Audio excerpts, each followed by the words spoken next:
Arrête de te tromper. La façon dont tu te vois t'importe et beaucoup. Tu n'es pas authentique si tu ne t'en tiens pas compte.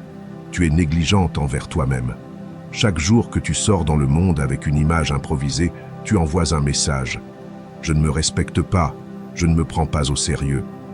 Et comment espères-tu que les autres t'apprécient si tu ne projettes pas de force, d'approche et de propos? Il est temps de quitter les excuses. Regarde-toi dans le miroir avec honnêteté et prends le contrôle total de ton image. Parce que oui, ton apparence parle. Et en ce moment, elle dit si tu es prêt à conquérir ta vie ou si tu continues à perdre du temps. Avant que cette vidéo ne commence, écrivez en commentaire, en ce moment, et sans y penser, cette phrase. Aujourd'hui, je décide de me garder avec discipline. Je suis stoïque. Écrivez-le avec détermination, comme un engagement ferme envers vous-même. Faites-le parce que c'est prouvé. Le cerveau est malléable, et quand vous écrivez une affirmation avec intention, vous commencez à reprogrammer votre esprit de l'intérieur. Ce n'est pas optionnel. C'est une partie de votre transformation. Écrivez-le maintenant. Numéro 1. L'apparence et la première impression déterminent la confiance et l'opportunité. Votre image parle pour vous, avant même que vous ouvriez la bouche.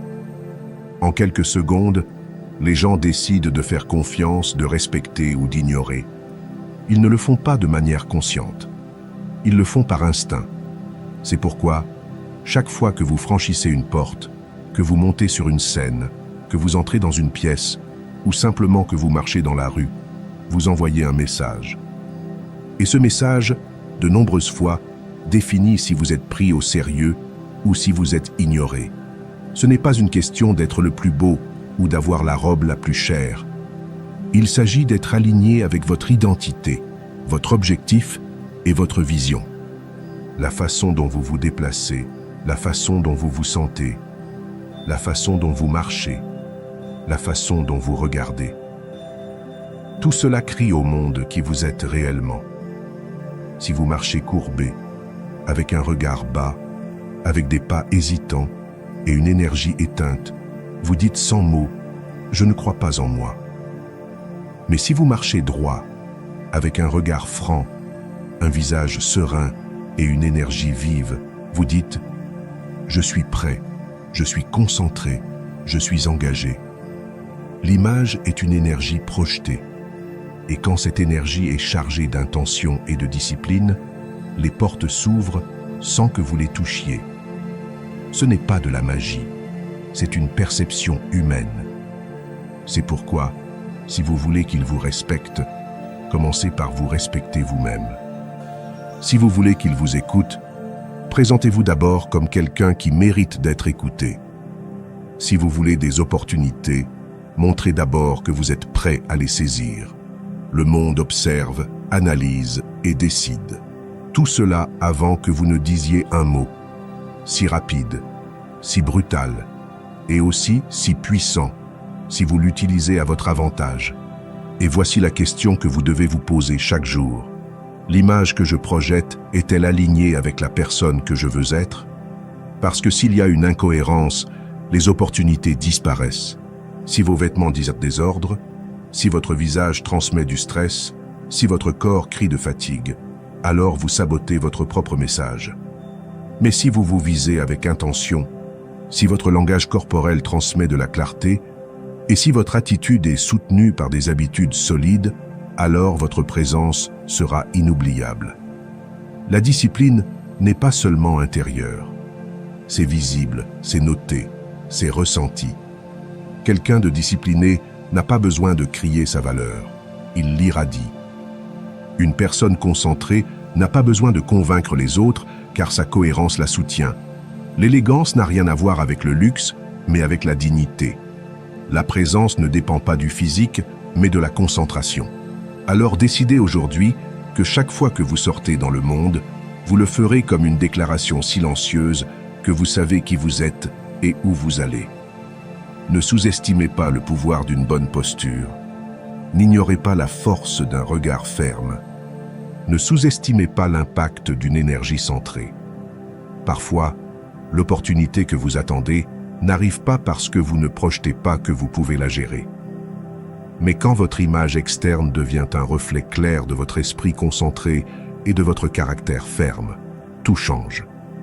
Parce que les gens suivent la force, pas la confusion. Ils suivent la certitude, pas la douleur. Et cette certitude se construit chaque jour, depuis que vous vous levez jusqu'à ce que vous sortiez pour affronter le monde. Le stoïcisme nous rappelle que même si nous ne pouvons pas contrôler l'opinion des autres, nous pouvons contrôler comment nous nous présentons devant eux. C'est notre responsabilité. Nous ne pouvons pas demander du respect si notre image communique le désordre. Nous ne pouvons pas attendre des opportunités si notre attitude projette une insécurité. C'est pourquoi l'image n'est pas une superficialité. C'est une stratégie. C'est une cohérence. C'est un respect de soi. Chaque matin, avant de sortir, demandez-vous: ma vision représente-t-elle mes valeurs? Ma posture est-elle alignée avec mon objectif? Ma force est-elle congruente avec ma vision? Parce que si ce n'est pas le cas, vous cédez le pouvoir. Mais si c'est le cas, vous devenez imparable. Votre présence parlera pour vous dans des salles où vous n'êtes pas encore connu. Et votre image sera la clé qui ouvre les portes qui étaient auparavant fermées. Il ne s'agit pas de feindre, il s'agit d'incarner. Il ne s'agit pas d'apparaître, il s'agit d'affirmer avec votre corps ce que vous avez déjà décidé dans votre tête. Le respect que vous cherchez à l'extérieur commence par l'image que vous construisez à l'intérieur. Numéro 2. La confiance authentique est visible et génère une attraction naturelle. La confiance authentique n'a pas besoin d'annonces, d'applaudissements, ni d'approbation externe. Elle se ressent, elle se perçoit. Elle est silencieuse, mais puissante. Quand quelqu'un entre dans une pièce avec une réelle sécurité, tout change. L'ambiance, la tension, l'énergie, les regards se tournent non pas à cause de ce que cette personne dit, mais à cause de ce qu'elle transmet. Et cette transmission vient de l'intérieur. Ce n'est pas du maquillage, ce n'est pas un discours, c'est la présence. Cette forme de confiance n'est pas de l'arrogance, ce n'est pas de la prépotence, c'est la certitude interne. C'est savoir qui vous êtes, ce que vous validez et où vous allez, même quand personne d'autre ne le sait encore. C'est regarder devant soi avec calme. C'est marcher sans pression, mais avec détermination. C'est parler sans avoir besoin de hausser la voix. Parce que quand vous savez ce que vous validez, vous n'avez plus besoin de prouver quoi que ce soit. Mais tout commence avec vous. Personne ne vous respectera si vous ne vous respectez pas vous-même. Personne ne croira en vous si vous doutez de votre propre voix. Personne ne vous suivra si vous vivez caché derrière des insécurités. Et c'est ici que beaucoup se perdent. Ils croient que la confiance se construit avec une validation externe. Mais la validation réelle commence quand vous vous acceptez complètement avec vos valeurs, vos défauts, votre lumière et votre obscurité. Et vous décidez de marcher avec fermeté, même si le sol tremble. Comment se cultive cette confiance?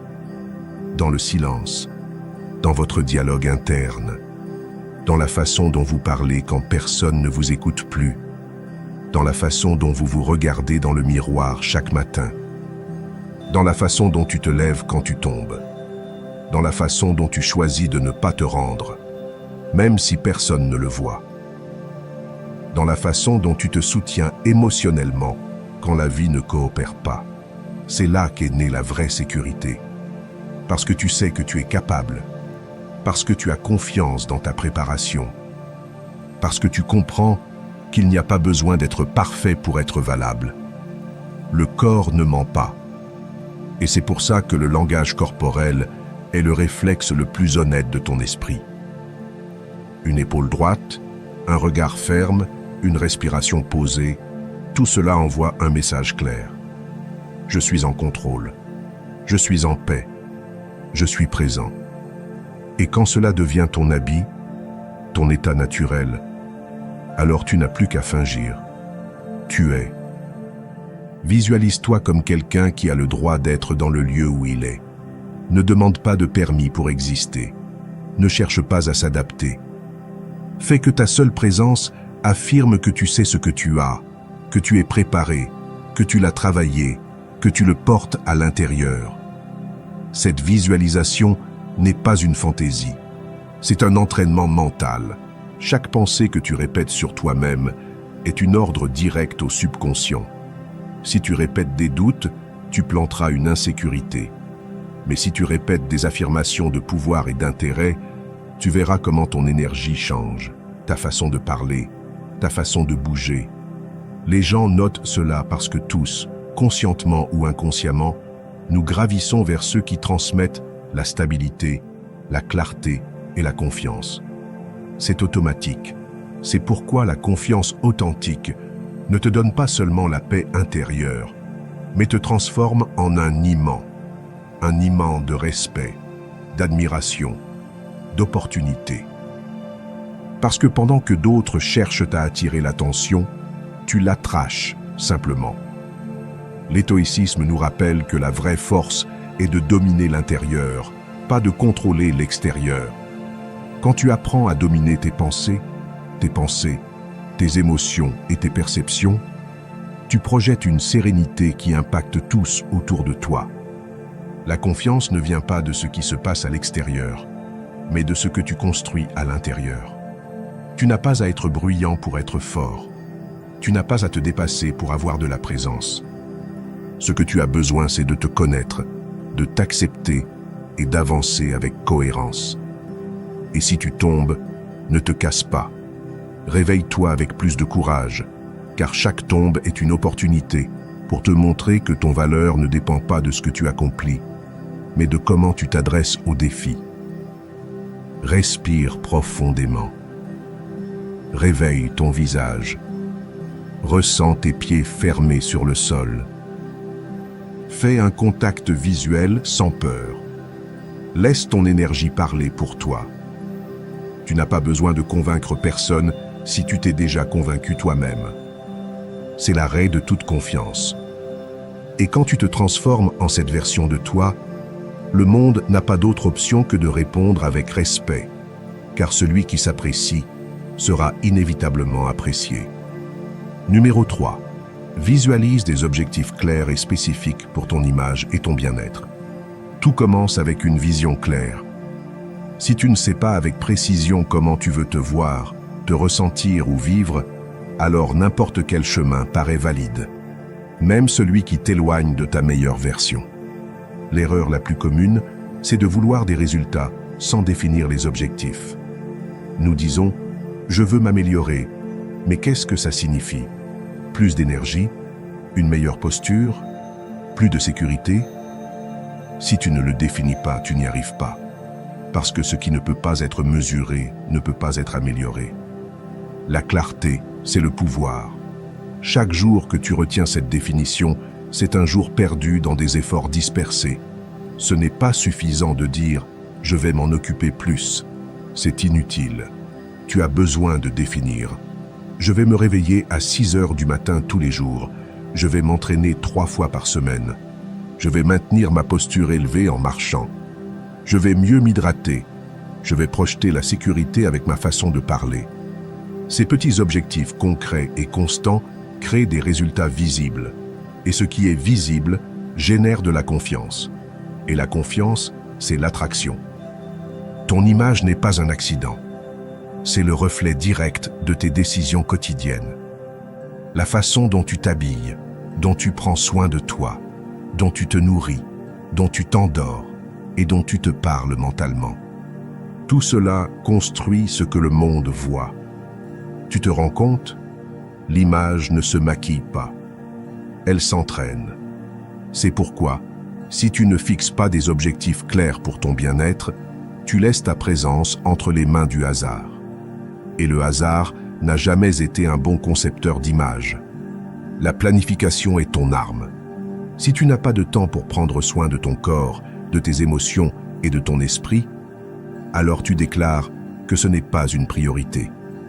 Et si tu ne priorises pas ton bien-être, personne ne le fera. Chaque semaine qui passe sans objectif clair est une semaine qui renforce la médiocrité. Mais chaque semaine bien planifiée est un investissement direct dans ta transformation. Visualise comment tu veux te voir dans 1 mois, dans 3 mois, dans 1 an. Visualise-le avec des détails. Ton énergie, ta posture, ton style, ta discipline. Si tu peux l'imaginer clairement, tu peux le construire avec détermination. L'esprit a besoin d'une direction. Et si tu ne lui donnes pas, elle tombera dans le chaos automatique habituel. Mais si tu lui donnes une cible claire, modifiable, atteignable et répétable, alors le compromis est activé. Et le compromis crée des résultats. Il arrête d'attendre la motivation. Il commence à travailler avec une structure. La motivation est passagère. Mais une cible bien définie et un plan d'action constant génèrent des progrès même quand tu n'en as pas envie. Car tu ne dépends plus de l'état d'esprit. Tu dépends du système que tu as conçu toi-même. C'est ainsi que se produisent de réels changements. Le stoïcisme nous montre que l'autodiscipline est créée par la compréhension claire de ce que nous pouvons contrôler. Nos pensées, nos décisions, nos actions. Et établir des objectifs clairs est un acte de maîtrise personnelle. C'est déclarer fermement « Je ne me laisserai pas porter par l'inertie. Je choisis ma direction. » Cette clarté transforme le chaos en ordre et l'anxiété en action. Rends-le pratique. Utilise un calendrier. Utilise des alarmes. Écris tes objectifs sur un papier visible. Établis des rituels quotidiens qui soutiennent ton énergie. Par exemple, un rituel matinal d'eau, de respiration, de silence, d'intention, ou un rituel nocturne de déconnexion numérique, de lecture et de gratitude. Tout s'accumule. Et quand chaque détail est aligné avec ton objectif, ton image change, ton énergie change, ta perception de toi change. Tu n'es pas ici pour improviser. Tu es ici pour évoluer.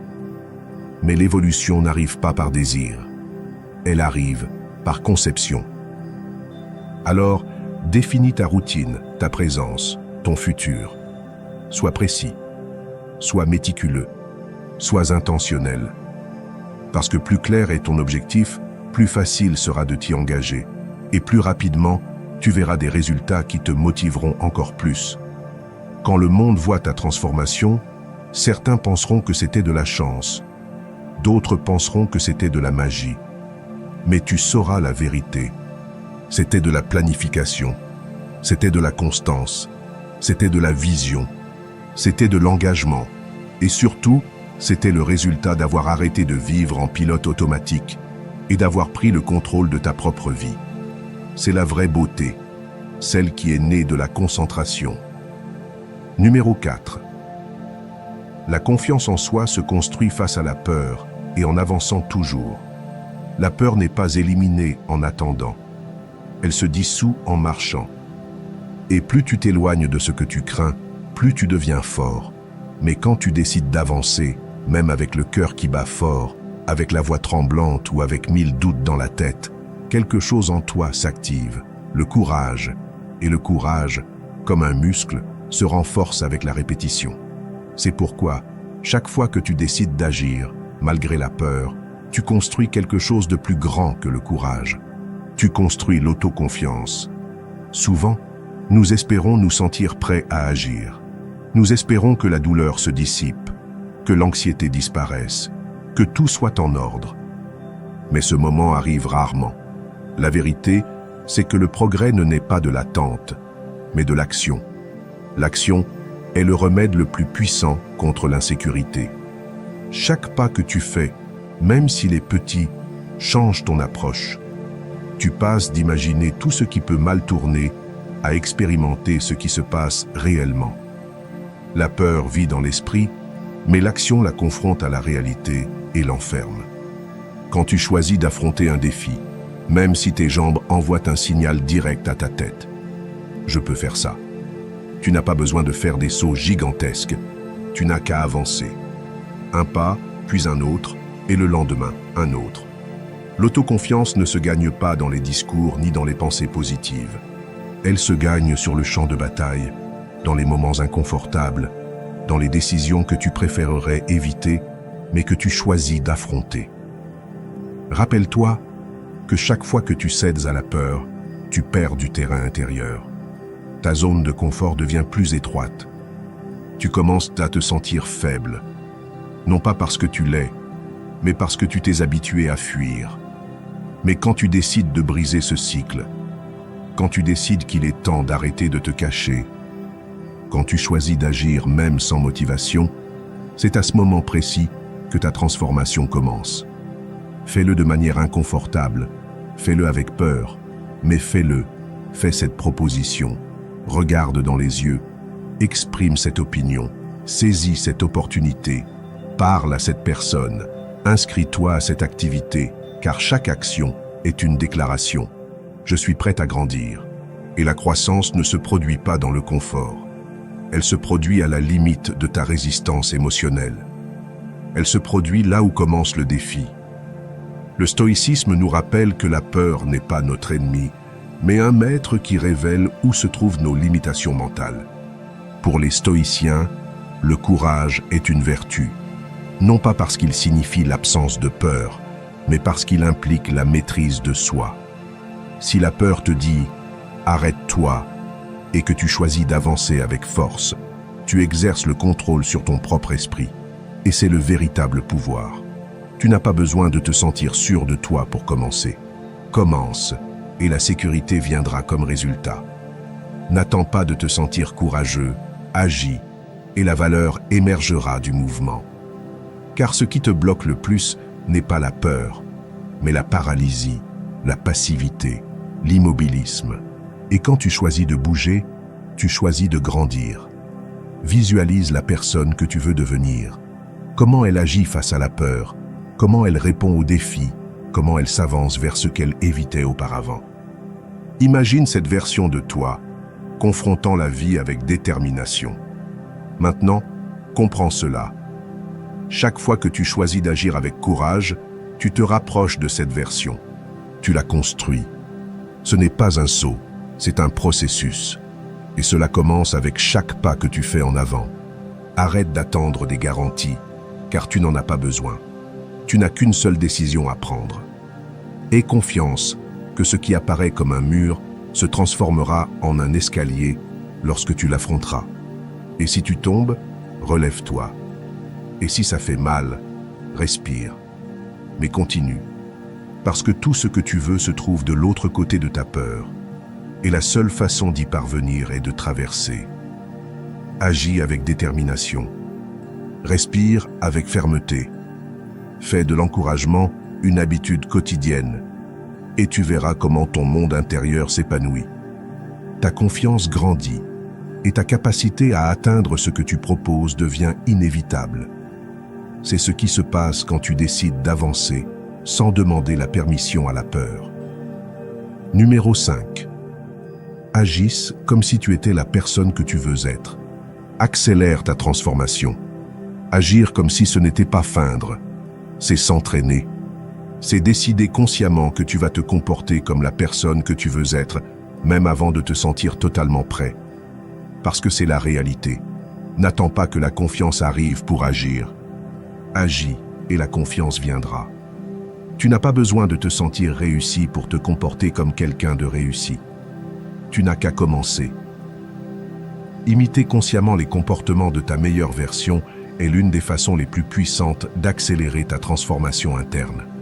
L'esprit apprend par répétition, par association. Si chaque jour tu marches avec la posture, l'attitude, le langage corporel et la présence d'une personne sûre et forte, ton cerveau commence à l'accepter comme une nouvelle normalité. Au début, cela peut ressembler à un costume. Mais si tu es constante, cela devient une partie de toi. Parce que tu n'es pas en train de faire quelque chose que tu n'es pas. Tu es en train d'essayer quelque chose qui est déjà à l'intérieur de toi, mais qui a besoin d'une pratique pour sortir à la lumière. Commence par observer avec précision qui tu veux être. Comment se comporte cette version de toi? Comment parle-t-elle? Quelles habitudes a-t-elle? Quelles limites respecte-t-elle? Comment répond-elle face aux conflits? à l'échec, à la peur.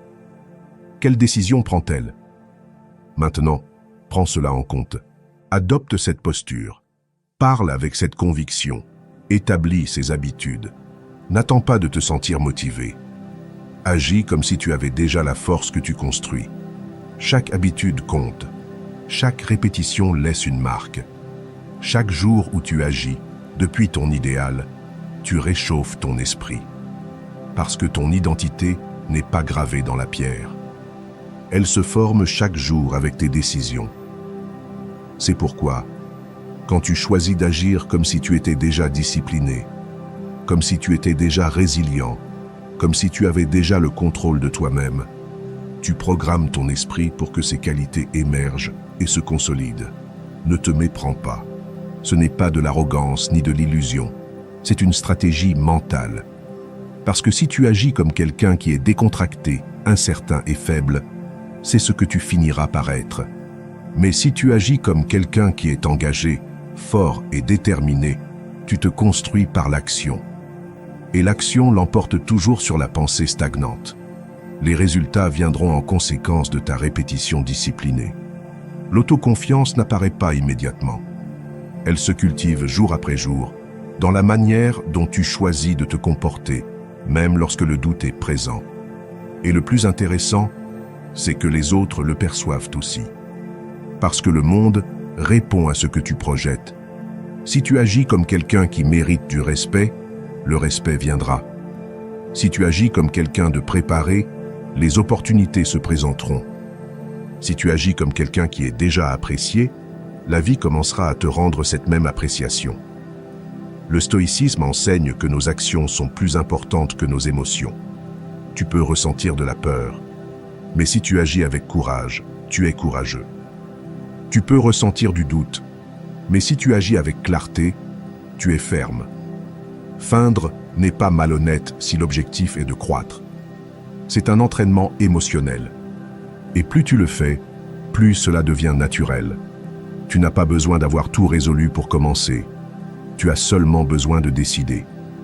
Agis comme quelqu'un qui est déjà consistant, comme quelqu'un qui a déjà un contrôle émotionnel, comme quelqu'un qui garde son image, ses mots, ses décisions.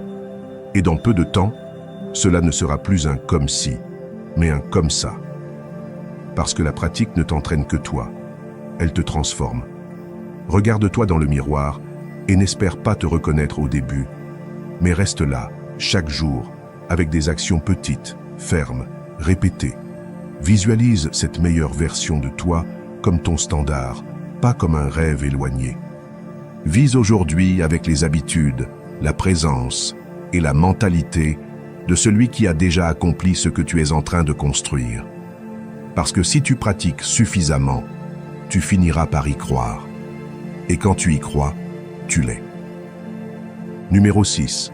Entoure-toi de personnes qui soutiennent et encouragent ton développement. Ton environnement te façonne, même si tu ne le ressens pas. Chaque conversation que tu as, chaque geste que tu reçois, chaque énergie avec laquelle tu te connectes au quotidien, laisse une empreinte silencieuse sur ta façon de penser, de ressentir et d'agir. Et si tu n'en es pas conscient, tu peux saboter ton propre développement, simplement en restant entouré de personnes qui ne te soutiennent pas.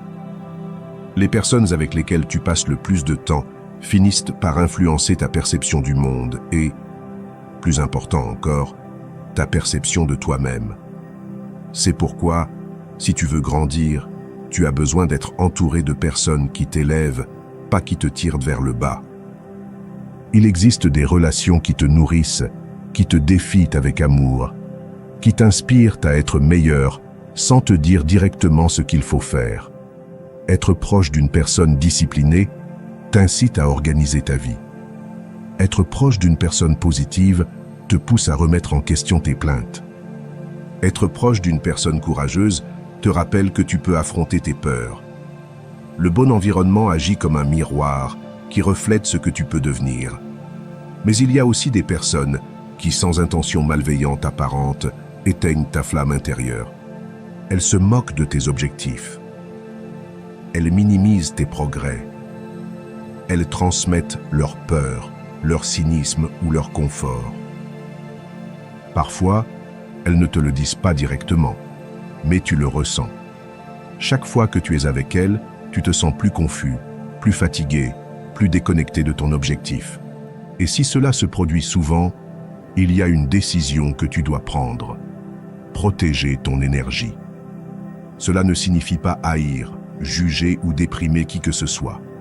Cela signifie que tu as le droit et le devoir de préserver l'environnement que tu cultives, car ce que tu plantes autour de toi se reflètera en toi. Si tu t'entoures de médiocrité, il est difficile d'aspirer à l'excellence. Si tu t'entoures de plaintes, il est difficile de maintenir la gratitude.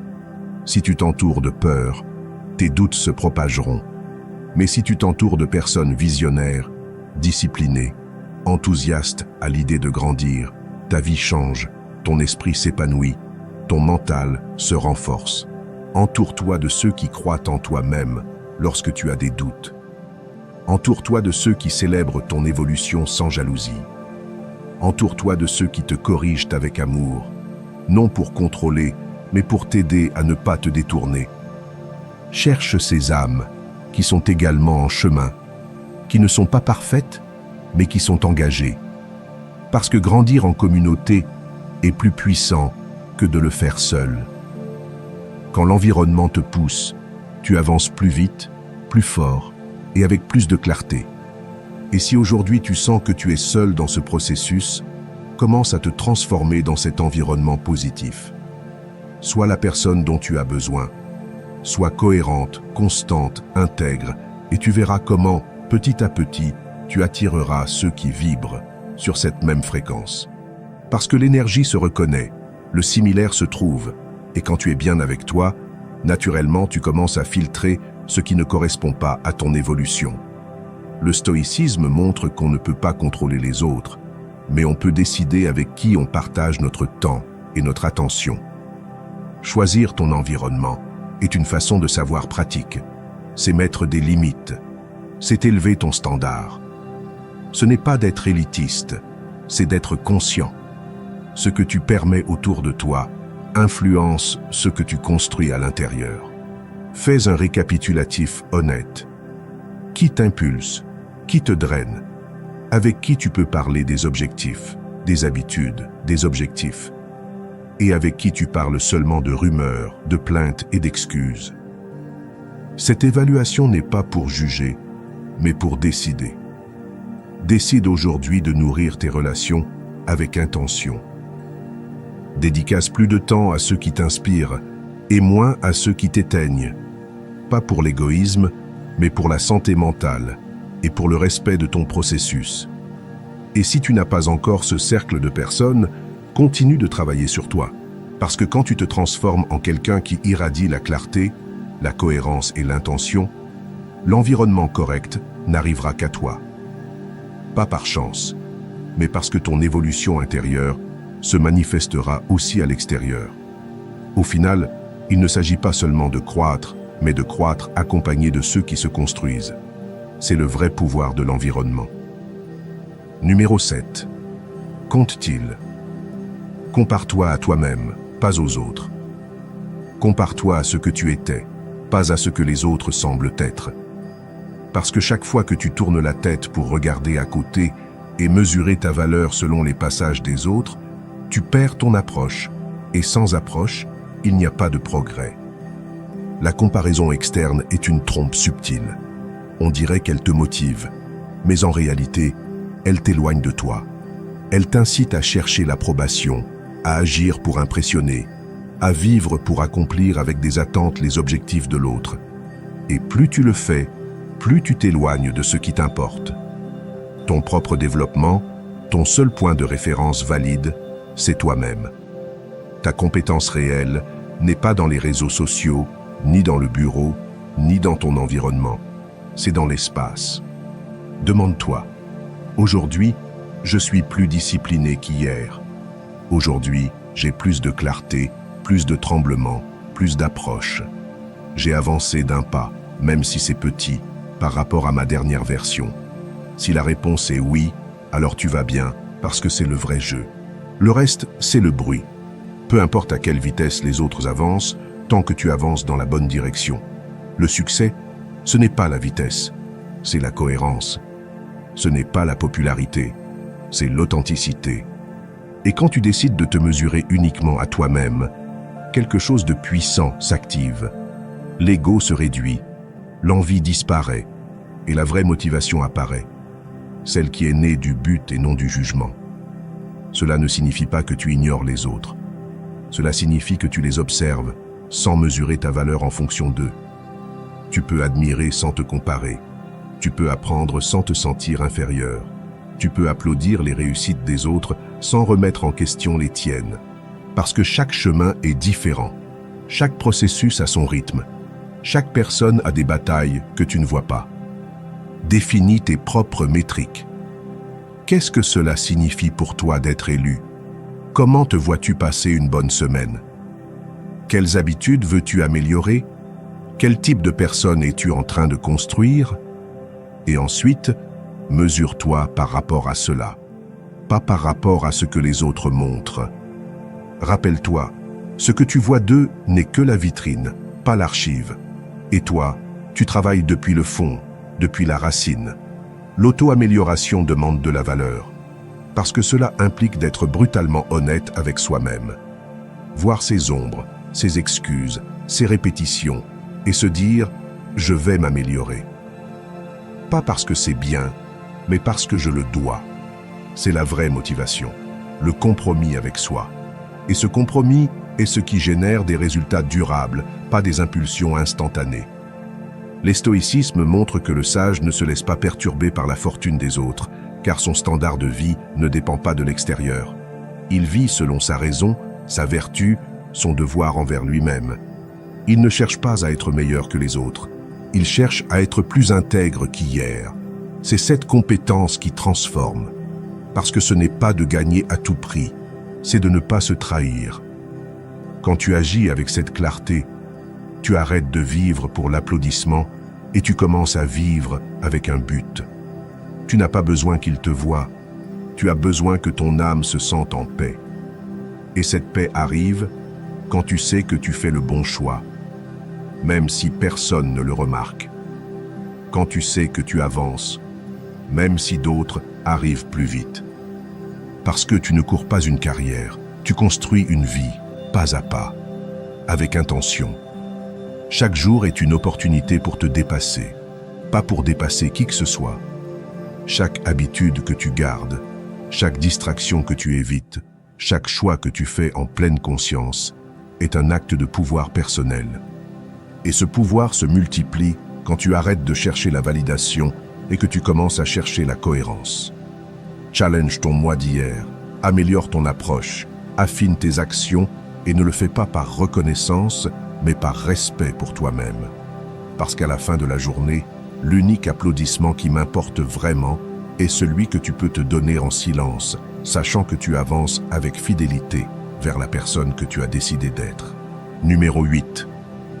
L'estime de soi dépend beaucoup de ce que nous nous disons à nous-mêmes. Ce qui détermine le plus comment tu te sens n'est pas ce que les autres te disent, mais ce que tu te dis quand personne ne t'écoute plus. Ce dialogue silencieux, interne, répété chaque jour, a le pouvoir de t'élever ou de te détruire.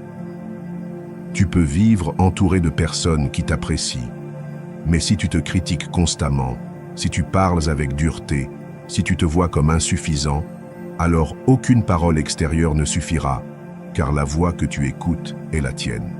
Et si cette voix n'est pas alliée, elle sera ton pire ennemi.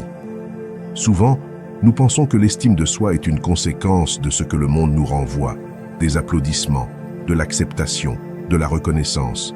Mais la vérité, c'est que l'estime de soi naît de l'intérieur, de la façon dont tu interprètes tes erreurs, de la façon dont tu te parles quand tu te trompes, de si tu te punis ou si tu te soutiens, de si tu te parles comme un ennemi ou comme un mentor, car peu importe combien tu réussis, si ton dialogue interne est toxique, ce n'est jamais suffisant.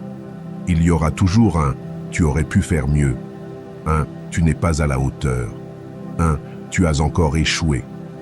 C'est le moment d'observer ce discours interne, de faire une vraie pause et de te demander comment je parle quand quelque chose va mal, qu'est-ce que je dis quand je me trompe, Quels mots j'utilise pour m'exprimer? Parce que ces phrases que tu répètes, parfois sans t'en rendre compte, forment ton identité. Si chaque jour tu te dis « je suis un désastre », ça ne sert à rien, je ne vais jamais changer. Ne sois pas surpris si tu te sens bloqué. Cette narration est le logiciel qui exécute tes décisions, tes émotions, ton énergie. Et comme tout le logiciel peut se reprogrammer, il commence par identifier les pensées automatiques qui apparaissent en moments de difficulté. Écris-les, lis-les à haute voix et demande-toi: est-ce que je parlerai à quelqu'un que j'aime? Est-ce que je parlerai à un enfant qui apprend? Sûrement pas. Alors, pourquoi te parles-tu comme ça à toi-même? La compassion commence à l'intérieur, et la compassion n'est pas une faiblesse, c'est une force émotionnelle. C'est décider que tu vas te traiter avec dignité, même quand tu ne te sens pas bien avec toi. Il ne s'agit pas de mentir ni de répéter des phrases vides. Il s'agit d'être juste avec toi, de reconnaître tes progrès, de t'autocritiquer sans autodestruction, de te corriger sans te rabaisser. Change des phrases comme « je ne peux jamais » par « j'apprends ». Change des phrases comme « je suis une erreur » par « je grandis ». Parce que ce que tu répètes devient une croyance, et ce que tu crois devient ta réalité. L'éthique nous montre que ce qui nous affecte n'est pas ce qui se passe, mais comment nous l'interprétons. Et cela s'applique parfaitement au jugement que nous faisons sur nous-mêmes. Un stoïque cherche à garder son esprit libre de jugements autodestructifs, parce qu'il sait que la vertu se cultive de l'intérieur. Traiter avec respect est une façon d'exercer la sagesse. Parler avec vérité, mais aussi avec compassion fait partie du domaine d'un seul. Crée ton nouveau dialogue. Un dialogue qui ne soit pas complaisant, mais en effet constructif. Un dialogue qui ne t'excuse pas, mais qui ne t'abandonne pas. Quand tu fais une erreur, dis-toi « je suis en train d'apprendre ». Quand tu as des doutes, dis-toi « j'ai la capacité d'avancer ». Quand tu te sens en insécurité, dis-toi « l'important, c'est que je ne m'abandonne pas ». Ces phrases ne sont pas un placebo. Ce sont des outils de reprogrammation mentale. Ce sont les boulons avec lesquels tu construis une estime de soi solide qui ne s'effondre pas devant le jugement des autres. Ta tête a besoin de répétition pour changer, alors fais-le tous les jours, devant le miroir, dans tes pensées, dans tes routines. Chaque fois que la voix qui te sabote apparaît, réponds-lui avec une affirmation de pouvoir. Fais-le avec fermeté, avec intention, avec patience, parce que tu n'es pas seul en répétant les mots. Tu reconstruis la relation avec toi-même. Et quand ton dialogue interne devient un lieu de respect et de direction, tout change. Tu te rends plus fort, plus stable, plus concentré. Tu n'as plus besoin de l'approbation constante des autres parce que tu as appris à te valider de l'intérieur. Tu n'as plus de critique. Tu n'as plus l'intérieur. Tu n'as plus l'intérieur. Tu n'as plus l'intérieur. Si ton estime de soi est faible, chaque mot de l'autre te traverse comme une flèche. Tu te demandes, tu te bloques, tu t'éloignes. Mais si ton estime de soi est solide, ces mêmes mots rebondissent. Pas parce que tu te crois parfait, mais parce que tu as de la clarté, que tu connais ta valeur, que tu connais tes efforts, et que tu ne dépends plus de la validation externe pour te sentir sûr. Les personnes avec une faible estime de soi réagissent avec intensité à la critique. Elles la prennent personnellement. Elles ont plus de mal qu'elles ne devraient. Pas parce que la critique est certaine, mais parce qu'au fond, elles doutaient d'elles-mêmes, et cette opinion externe n'a activé qu'une blessure interne. Mais quand tu te connais, quand tu as travaillé à l'intérieur, quand tu te valides à l'intérieur, tu peux entendre sans laisser que cela t'affecte. Tu peux distinguer entre l'utile et l'inutile. Tu peux croître sans t'effondrer. C'est facile de tomber dans le piège de vouloir plaire à tout le monde, de chercher une approbation constante, de vouloir toujours bien paraître, mais c'est un chemin direct vers la frustration. Peu importe combien tu es correct, quelqu'un va te critiquer. Peu importe combien tu le fais, quelqu'un va te questionner, et si ton état émotionnel dépend de l'opinion externe, alors tu donnes ta paix à des personnes qui ne connaissent même pas ton histoire complète. Ce n'est pas la liberté, c'est l'esclavage émotionnel. La clé est dans l'auto-validation, en pouvant dire à toi-même « Je fais de mon mieux, je sais qui je suis et ce que je vaux, je n'ai pas besoin que tout le monde m'entende pour suivre mon chemin. » Cette sécurité interne ne se construit pas d'un jour à l'autre, mais elle s'entraîne. Et elle s'entraîne à chaque fois que tu choisis de croire en toi, même si les autres ne le font pas. À chaque fois que tu choisis de continuer d'avancer, même s'ils te critiquent, à chaque fois que tu ne prends pas tout comme une attaque personnelle, mais comme une opportunité d'auto-affirmation. Le stoïcisme montre que nous ne contrôlons pas ce que les autres pensent ou disent, mais nous contrôlons comment nous interprétons et ce que nous faisons avec cela. Épictète disait que ce ne sont pas les choses qui nous blessent, mais l'opinion que nous avons sur elles. Appliqué à la critique, cela signifie qu'une opinion externe n'a que le pouvoir que tu lui donnes. Si tu la prends comme une vérité absolue, cela te fait mal. Si tu l'analyses calmement et que tu réalises que ce n'est pas ta réalité, tu la laisses simplement passer. Apprends à séparer les critiques utiles des critiques destructrices. Les critiques viennent avec l'intention de construire, même si parfois elles font mal. Les critiques cherchent à blesser, à désaccréditer, à s'arrêter. Pas toutes les opinions ne méritent ton énergie. Pas tous les mots ont du poids. Apprends à filtrer avec l'intelligence émotionnelle, à écouter sans absorber, à garder ton centre même au milieu du bruit. Quand tu renforces ton estime de soi, tu ne réagis plus. Tu choisis ta réponse. Tu ne ressens plus la nécessité de te défendre tout le temps, parce que tu sais que le véritable jugement est dans ta conscience. Tu ne vis plus dans la peur d'être mal interprété, parce que tu sais que tu n'as pas besoin de t'expliquer devant tout le monde. Cette liberté émotionnelle est inestimable. Elle te rend plus fort, plus stable, plus authentique. Fais le travail interne, parle-toi avec respect, célèbre tes progrès, reconnais tes valeurs, apprends de tes erreurs sans te punir. Plus tu te connais, moins le jugement externe t'affecte. Parce que tu ne vis plus pour plaire aux autres, tu vis pour être cohérent avec toi-même. Et cela, dans un monde rempli de masques, c'est une forme profonde de liberté. La critique te trouvera à n'importe quelle étape. Tu ne peux pas l'éviter, mais tu peux décider si elle te brise ou te fortifie. Et cette décision commence toujours à l'intérieur. Alors investis en toi, dans ton jugement, dans ta vérité. Fais de ton estime de soi une armure, non pas pour te fermer, mais pour protéger ta paix. Parce que quand tu confies la vérité sur qui tu es, tu n'as plus besoin de crier, c'est noté. Et ce qui est noté n'a pas besoin de défense. Numéro 10. La clarté et la communication directe génèrent confiance et efficacité. Parler clairement n'est pas être agressif, c'est être honnête.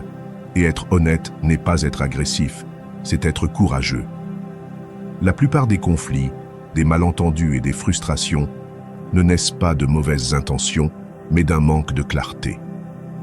Des silences s'accumulent, des vérités se déguisent, des détours sont faits pour éviter l'inconvénient. Mais ce qui n'est pas dit se déforme, ce qui est évité devient une tension, et ce qui est refoulé devient presque toujours un problème. La clarté dans ta communication est une manière directe de montrer du respect. Respect pour toi, pour ce que tu penses, et respect pour l'autre, qui a le droit de savoir la vérité sans ornements inutiles. Quand tu parles avec clarté, sans masque, les gens se confient plus en toi, parce qu'ils savent que tu ne joues pas à la manipulation ni aux doubles intentions, parce qu'ils savent que, même si tu peux t'inquiéter, tu ne trahis pas la vérité. Et ça, dans un monde plein de filtres, c'est le pouvoir. Ce n'est pas de parler sans filtre par impulsion, c'est d'entraîner ton langage pour qu'il soit ferme et respectueux en même temps, direct et empathique, sans détour, mais aussi sans violence. Tu peux dire « ça ne me ressemble pas » sans crier. Tu peux dire « j'ai besoin de ça de toi » sans exiger. Tu peux mettre des limites sans t'ennuyer. Tout est dans le ton, dans le moment et dans l'intention. Mais la base de tout, et la décision de ne pas te cacher de plus en plus derrière des phrases vagues ou des silences inappropriés. Il y a des personnes qui croient qu'être direct leur fera perdre des relations. La vérité, c'est que le manque de clarté finit par détruire les liens. Quand tu parles clairement, peut-être que tu déranges certains, mais ils te respectent. Et le plus important, c'est que tu te respectes, parce que tu ne te trahis plus, tu ne refoules plus ce qui brûle, tu ne permets plus que les doutes se transforment en ressentiment.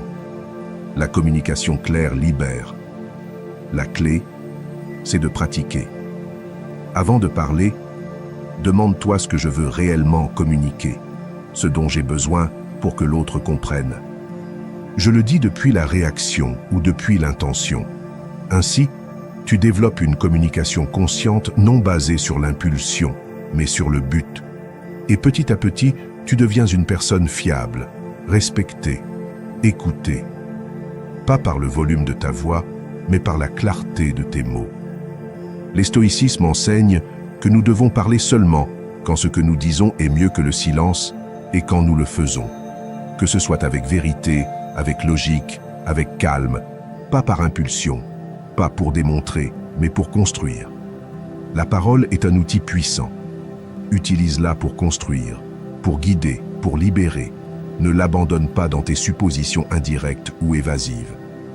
La personne n'a pas besoin que tu devines ses pensées. Elle a besoin que tu lui parles avec clarté, que tu dises ce que tu attends, que tu nommes ce que tu ressens, que tu exprimes ce dont tu as besoin. Tu ne dois pas supposer que l'autre doit t'entendre sans que tu parles. Tu ne demandes pas de compréhension, mais tu donnes des explications. La clarté est une responsabilité émotionnelle, et plus tu la pratiques, plus ton caractère et ton influence grandissent. Commence aujourd'hui. N'abandonne pas ces conversations importantes. Ne continue pas à déguiser tes limites en suggestions. Ne continue pas d'accumuler ce qui te fait mal. Parle avec clarté, avec présence, avec fermeté, mais aussi avec empathie. Regarde dans les yeux. Respire profondément et dis ce que tu as besoin de dire. Peut-être que ce n'est pas facile, mais c'est nécessaire. Et tu verras comment, avec le temps, tes relations deviennent plus honnêtes, plus saines, plus profondes. Parce que celui qui parle avec clarté vit avec clarté. Et celui qui vit avec clarté agit avec plus de paix, avec plus de respect, avec plus de cohérence. La clarté ne résout pas tout, mais c'est le point de départ de toute relation authentique. Et dans un monde rempli de masques, dire la vérité avec respect devient une forme de leadership. Alors parle. Pas pour gagner, pas pour convaincre. Parle pour aligner ta voix avec ta vérité, et cela, en soi, est déjà un acte de liberté. Numéro 11. L'autodiscipline est le pont entre tes objectifs et tes accomplissements. L'autodiscipline n'est pas quelque chose qui se ressent, c'est quelque chose qui se décide. C'est la capacité de faire ce que tu sais que tu dois faire, même quand tu n'as pas envie. Et cette capacité, plus que n'importe quel talent ou circonstance, c'est ce qui marque la différence entre quelqu'un qui rêve et quelqu'un qui construit, car tous veulent des résultats. Mais peu de gens sont prêts à payer le prix quotidien, silencieux, inconvenant et répétitif, qui implique de se tenir ferme. Et ce prix s'appelle l'autodiscipline. Le véritable changement ne vient pas d'un seul acte héroïque. Il vient de petits actes constants. C'est choisir bien aujourd'hui, même si tu n'as pas envie. C'est s'entraîner même s'il pleut. C'est étudier même si tu es fatigué. C'est dire non à ce qui t'éloigne, même si ça tente. Chacune de ces décisions semble insignifiante, mais ce sont ces petites décisions qui créent une vie différente. Parce que tu ne construis pas ton futur avec ce que tu fais de temps en temps. Tu le construis avec ce que tu fais chaque jour. Et c'est ici que beaucoup s'éloignent. Ils attendent la motivation. Mais la motivation est fragile, elle va et vient. Elle dépend de l'état d'âme, de l'atmosphère, de l'environnement. L'autodiscipline, par contre, ne négocie pas. Elle se base sur le compromis, pas sur l'émotion. Et quand tu comprends ça, tu te libères. Parce que tu arrêtes de te demander si tu as envie et que tu fais simplement ce que tu disais que tu allais faire. Cette constance crée la sécurité. Cette répétition crée l'identité. Et cela génère de la confiance. Plus tu es discipliné, plus tu te respectes. Parce que tu commences à te compliquer la vie. Et quand tu te compliques, tu te crois. Et quand tu te crois, tu t'élèves. Pas parce que les autres t'applaudissent, mais parce que tu sais que tu fais le bien même quand personne ne te voit. C'est la raison de l'autodiscipline solide. Pas les belles paroles, mais les actes fermes. Comment s'entraîne l'autodiscipline? Avec structure. Ne t'attends pas à avoir de bons jours. Crée de bonnes habitudes. Désigne une routine claire. Définis les horaires, les priorités, les limites. Ne la laisse pas à l'improvisation. Planifie, ordonne, décide ce que tu vas faire chaque matin, chaque soir, chaque nuit. Et fais-le. Avec fatigue, avec doute, avec résistance. Mais fais-le. Parce que cette répétition, cette persévérance, c'est ce qui transforme le caractère. Commence petit. Choisis 3 habitudes qui t'approchent de ta meilleure version. Peut-être te lever tôt, bouger au moins 30 minutes et lire 10 pages par jour. Tu n'as pas besoin de changer toute ta vie d'un coup, mais tu as besoin de commencer sérieusement. Fais en sorte que ces habitudes deviennent partie de toi. Fais-les même quand tu n'as pas de résultats immédiats. Parce que le vrai changement s'accumule en silence et se remarque seulement quand cela devient irréversible. Le stoïcisme montre que le domaine propre est la base d'une vie vertueuse. Tu ne peux pas contrôler ce qui se passe à l'extérieur, mais tu peux contrôler comment tu réponds, ce que tu décides, ce que tu fais tous les jours. Et ce pouvoir de choix, de soutenir ton intention, d'agir en contemplation, même quand tout semble désordonné, c'est la meilleure preuve de liberté intérieure. Être discipliné, c'est se gouverner soi-même. Et ce n'est pas de la perfection. Il y aura des jours difficiles, des jours où tu te trompes, où tu t'inquiètes, où tu sens que tu recules. Mais là aussi, la discipline s'entraîne à ne pas abandonner, à te lever et à continuer, à ne pas faire une renonciation à un trépied, car ce qui te rend fort n'est pas de ne pas tomber, mais de continuer à construire malgré tout. Chaque jour que tu choisis le compromis sur l'excuse, tu te rends plus fort. Chaque jour que tu gardes ta parole, même si personne ne le remarque, tu te transformes en quelqu'un qui se respecte. Et avec le temps, les résultats arrivent. Ton corps change, ta tête change, ton environnement change, car tu changes. And this change is the result of a single decision. To be true to what you said you would do, even if you don't feel like it, even if no one sees you, even if it costs. This is the strength of self-discipline. Don't shout, don't show off, but build.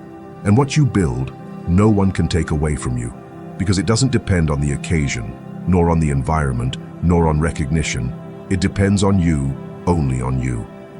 Number 12. Avoid vanity and superficiality. Cultivate authenticity.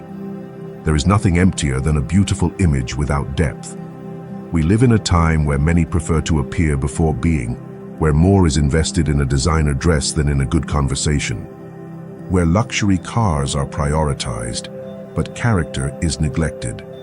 And what few men understand is that true admiration is not bought, it is projected. Authenticity does not need adornments. It is felt. It is transmitted. Because when someone is at peace with themselves, their mere presence speaks. The desire to impress is a sign of an internal way. The constant need to show, to exhibit, to appear, and to succeed reveals an insecurity that has not yet been resolved. And this does not mean that one is poorly dressed or has pretty things. It means that if this is all you have to offer, then you are building a fragile image. Because material things shine, but do not fit, do not last long, do not connect. True beauty is born from the balance between who you are inside and what you choose to show outside. It is when your style reflects your character, when your presence is consistent, when you do not need to say that you are worthy because your actions prove it. And to reach this point, you must stop focusing so much on the outside and start working urgently on the inside. Your emotional understanding, your mental peace, your honesty, your ability to listen, your way of reacting. This is what truly builds your presence. Many decorate the facade, but inside there is chaos, resentment, space. And no matter the luxury you bring, it shows. Because energy cannot be hidden. You can stand with elegance, but if you speak with arrogance, the image breaks. You can show excellence, but if there is no humility, no one truly respects you. Consistency is what generates impact, not brands. And here comes the essential question. Why do you do what you do? Why do you buy that? Why do you upload this photo? Why do you need others to see it? If there is no reason that comes from your authenticity, then you are acting from the ego, from the need to be validated. And this need, no matter how much you feed it with things, is never satisfied. It always asks for more likes, more applause, more attention, until you realize that what you were trying to do outside was only to be done inside. Start investing in the invisible, in what cannot be published, but is felt in every word, in every gesture, in every silence.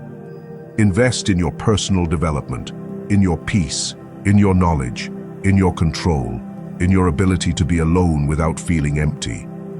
Because when that is solid, everything else improves. Your way of dressing, walking, expressing yourself, everything changes.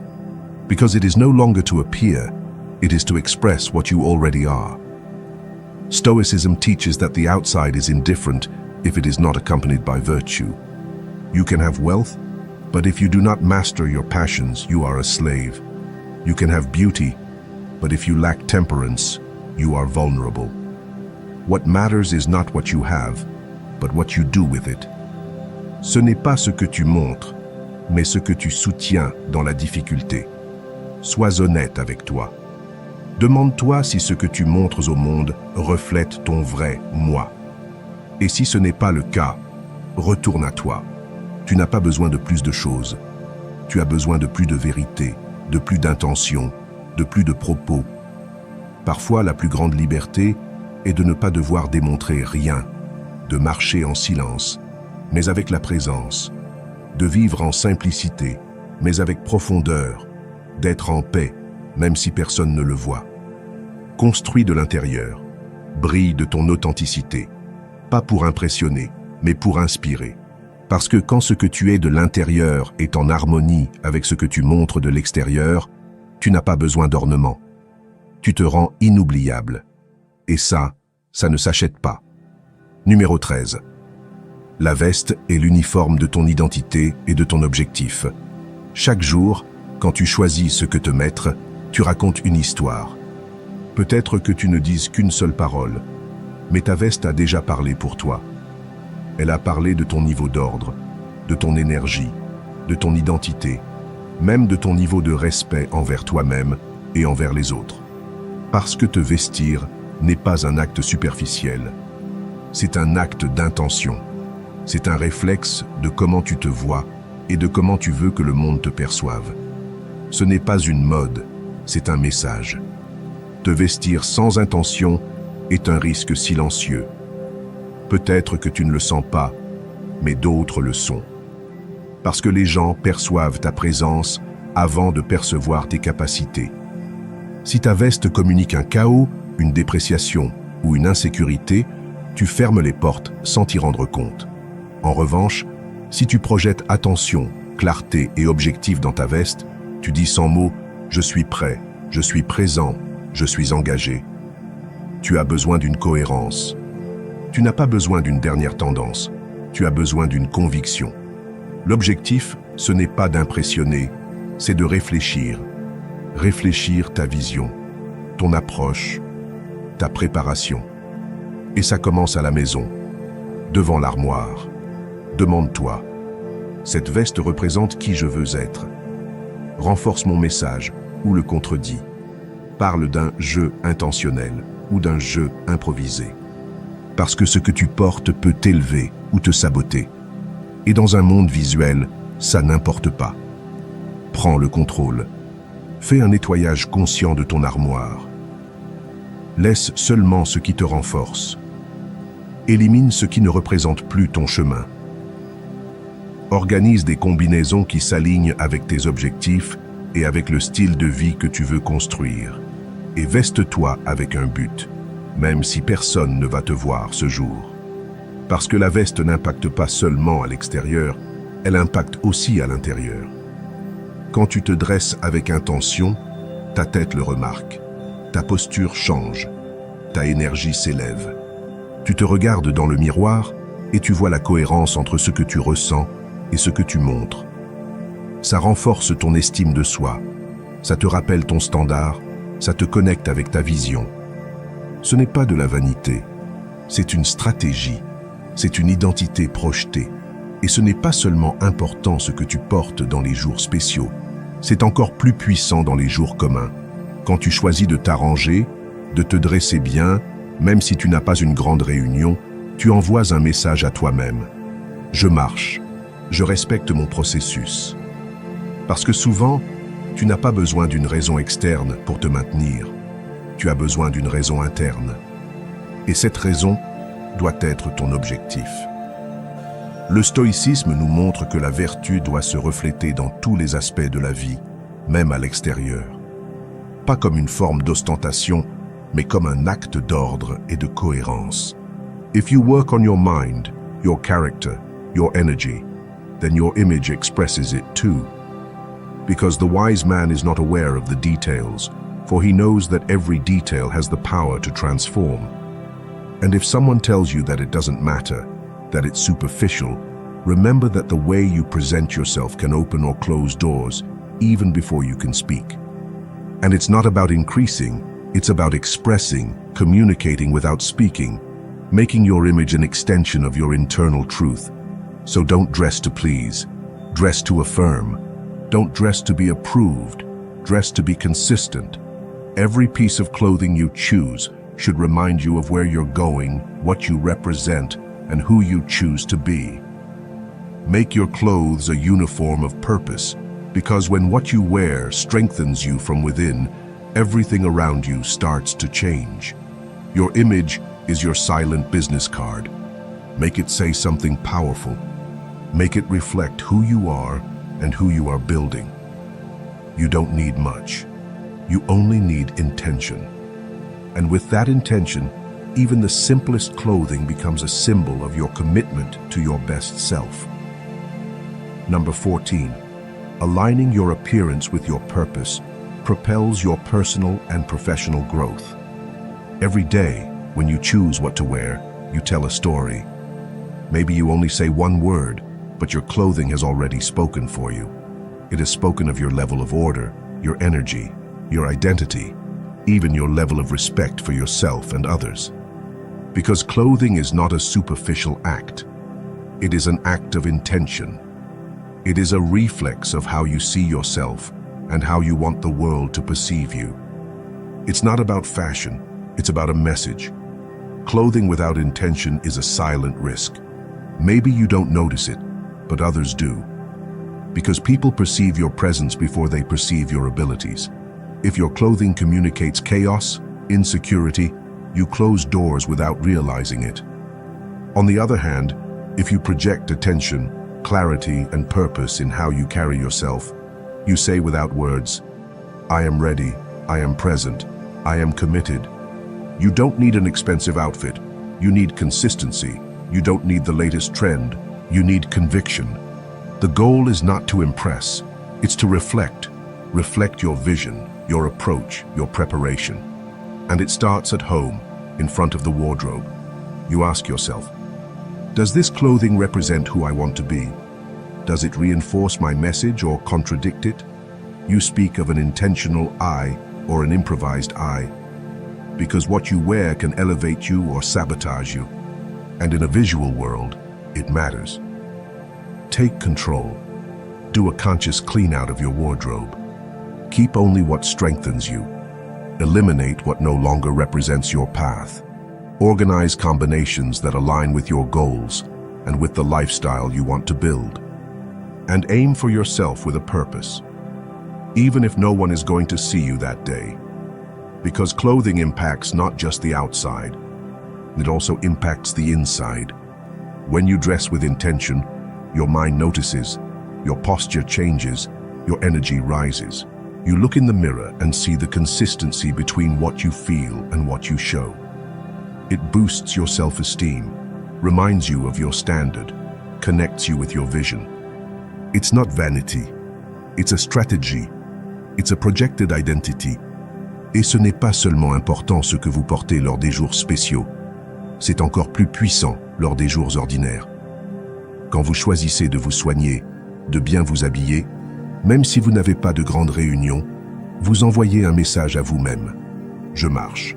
Je respecte mon processus. Parce que souvent, vous n'avez pas besoin d'une raison externe pour vous protéger. Vous avez besoin d'une raison interne. Et cette raison doit être votre objectif. Le stoïcisme nous enseigne que la vertu doit se référer à tous les aspects de la vie, même à l'extérieur. Pas comme une forme d'ostentation, mais comme un acte d'ordre et de cohérence. Si vous travaillez votre esprit, votre caractère, votre énergie, alors votre image l'exprime aussi. Parce que le sage ne méprise pas les détails, car il sait que chaque détail a le pouvoir de transformer. Et si quelqu'un vous dit que cela n'a pas d'importance, que c'est superficiel, rappelez-vous que la façon dont vous vous présentez peut ouvrir ou fermer des portes, même avant que vous ne puissiez parler. Et il ne s'agit pas d'accroître, il s'agit d'exprimer, de communiquer sans parler, de faire de votre image une extension de votre vérité interne. Alors, ne vous habillez pas pour le plaisir, habillez-vous pour affirmer. Ne vous habillez pas pour être approuvé. Habillez-vous pour être cohérent. Chaque vêtement que vous choisissez doit vous rappeler d'où vous allez, ce que vous représentez et qui vous choisissez d'être. Faites de votre vêtement un uniforme de propos, car quand ce que vous portez vous renforce de l'intérieur, tout autour de vous commence à changer. Votre image est votre carte de visite silencieuse. Faites en sorte que cela dise quelque chose de puissant. Faites en sorte que cela reflète qui vous êtes et qui vous construisez. Vous n'avez pas besoin de beaucoup, vous avez seulement besoin d'intention. Et avec cette intention, le vêtement le plus simple devient un symbole de votre engagement envers votre meilleure version. Numéro 15. Brisez les barrières mentales et surmontez les excuses pour votre transformation. Tout grand changement commence par une décision. Arrêtez de croire vos propres excuses. Parce que oui, parfois l'ennemi le plus fort n'est pas à l'extérieur, il est à l'intérieur. Ce sont les phrases que vous répétez sans vous en rendre compte. Je ne suis pas suffisant, ce n'est pas le moment, ce n'est pas pour moi. Il me manque quelque chose. Ces mots qui semblent si réels, mais qui en réalité sont des barrières mentales déguisées en prudence. Et tant que vous ne les défierez pas, ils continueront à bloquer votre transformation. Le premier pas n'est pas de changer votre image externe, ni vos habitudes, ni votre environnement.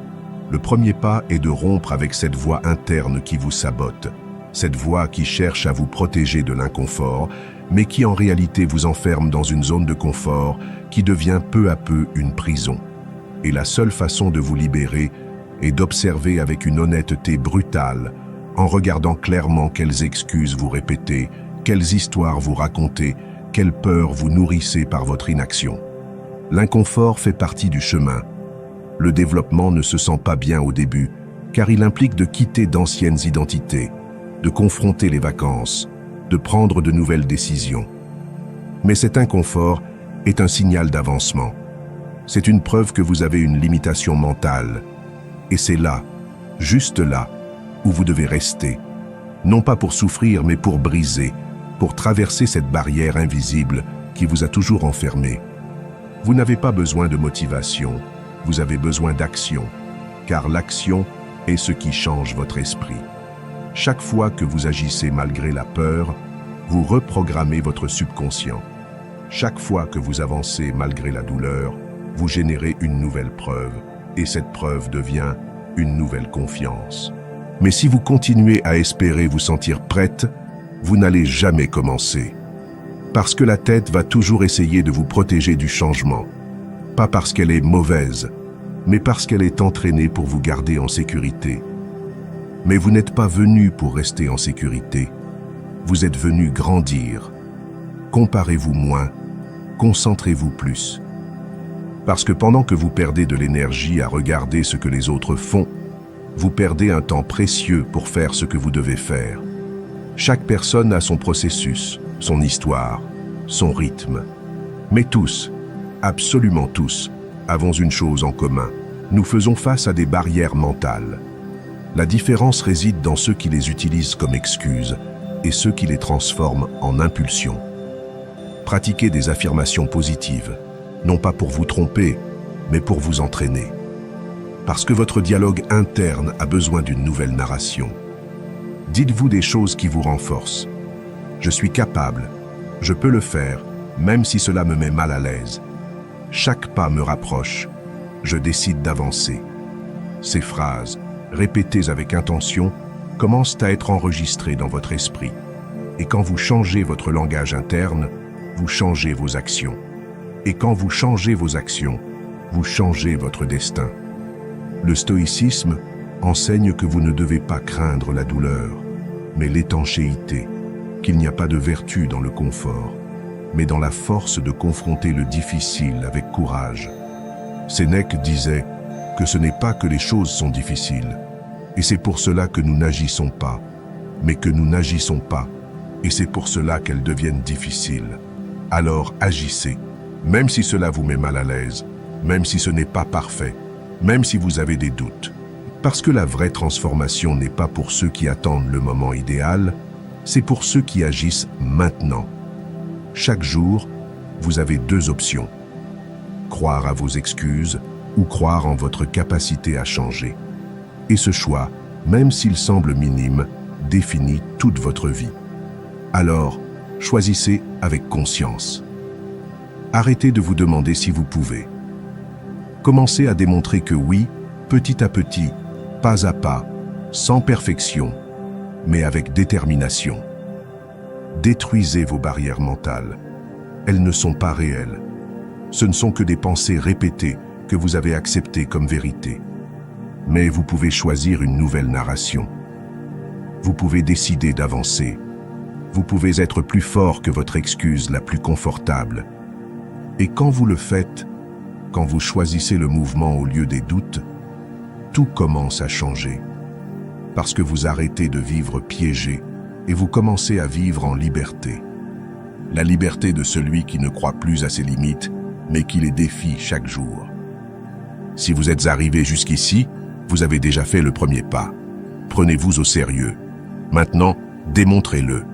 Voyez les commentaires et écrivez fermement cette phrase. Aujourd'hui, j'ai décidé de m'occuper avec discipline. Je suis stoïque.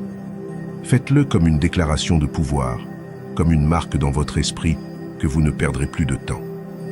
Si vous êtes arrivé jusqu'au bout, c'est parce que vous êtes prêt à changer.